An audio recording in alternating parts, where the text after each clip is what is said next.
పర్యాటకులకు వినోదం పేరుతో సముద్ర తీరంలో సహజ రక్షణగా ఉన్న ఇసుక దిబ్బలను తొలగించడం, మత్స్యకారుల జీవనాధారానికి భంగం కలిగించడంపై బాపట్ల జిల్లా వేటపాలెం మండలం రామాపురం మత్స్యకారులు జాతీయ మానవ హక్కుల కమిషన్కు ఆన్లైన్లో ఫిర్యాదు చేశారు. ఇదే విషయాన్ని సీఎం చంద్రబాబు, ఉప ముఖ్యమంత్రి Pawan Kalyan, TDP working president Nara Lokesh, Andhra Pradesh coastal zone management authority, జిల్లా కలెక్టర్, కాలుష్య నియంత్రణ మండలి అధికారులకు ఈ మెయిల్ ద్వారా ఫిర్యాదులు చేసినట్లు రామాపురం మత్స్యకారులు తెలిపారు.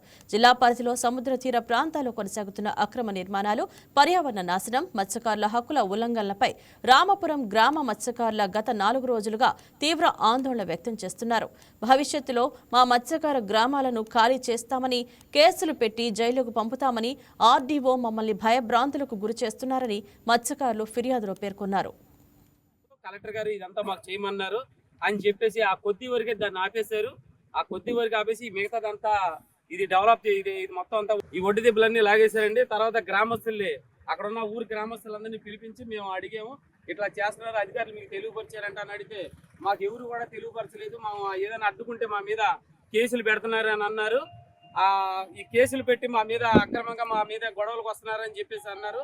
ఇక్కడ రియల్ ఎస్టేట్ వ్యాపారస్తులందరూ కూడా ఇక్కడ బయట కట్టుకొని రోడ్డు యువతలు ఉన్న ఎవరు తిన్నగా వాళ్ళు మొత్తం సముద్రం ఒడ్డునున్న ఈ దెబ్బలన్నీ సదరం చేసేసి వాళ్ళు లైటింగ్లతోటి అనేకమైన ప్రోగ్రాలు చేసి లక్షల రూపాయలు వాళ్ళు స్వాధీనం చేసుకొని ప్రభుత్వం డెవలప్మెంట్ చేస్తున్నామని చెప్పేసి ఈ విధంగా చెప్పి మత్స్యకారులందరినీ కూడా ఇబ్బంది పెడుతున్నారు.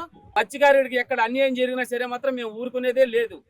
ఇది ప్రభుత్వ వారి కఠిన చర్య తీసుకొని ఖచ్చితంగా ఈ అధికారులందరి మీద కూడా చర్య తీసుకుంటారని ప్రభుత్వ వారికి మరొకసారి నేను తెలుపు. తుఫాన్ వచ్చిందంటే అసలు ఏది లేకుండా పోతే ఇన్ని పోట్లు పెట్టి కట్టినా ఈ ఉండవు, దారుణంగా తయారైపోయిందన్న అని చెప్పినని ఫోన్ చేశాడు. మా సంపద కూడా లేకుండా మీ పోట్లు తీసుకెళ్ళి ఆ తేడా పెట్టుకోండి, మీ ఊరు కూడా ఉండకూడదు అని చెప్పినని మేము ఎప్పటి నుంచో ఏడాపడి ఉన్నాము. ఎక్కడైనా వాళ్ళు బాధపడుతున్నారు.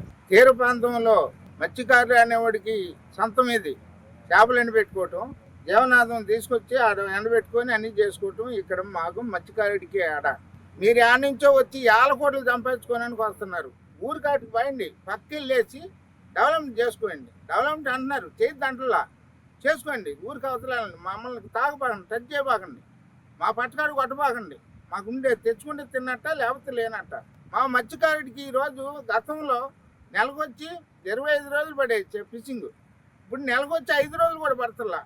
అటువంటిది మీరు వచ్చి ఇంకా ఆ నుంచి వచ్చి 50 కోట్లు సంపాదించుకుంటున్నారు. సంపాదించుకోండి, మా పట్టకాడు కొట్టద్దు, మా పట్టకాడు కొట్టద్దు. ప్రభుత్వం ఇది బాగా గుర్తించాలి. జనం ఎంత కడలూరు పోటీలు వచ్చి కూడా వల్ల కూడా లాక్కుపోతున్నారు. ఏదైనా చెంటు భూమి ఉంటే అమ్ముకొని ఇది వల్ల చేసుకుంటే ఆ వల్ల వచ్చి కడలూరు పోటీలు లాక్కుపోతున్నారు. మత్స్యకారుడికి అనేవాడు అన్యాయం చేయబాకు. మత్స్యకారుడికి అన్యాయం చేయకుండా ముందు దెబ్బలు దాక్కుండా ఎట్టున్నారో అట్లా జీవనాన్ని చేసుకొని మత్స్యకారుని మట్టుకి ఇబ్బంది పెట్టద్దు. అదే మత్స్యకారులు యూనియన్ ప్రెసిడెంట్గా కోరుతున్నాను.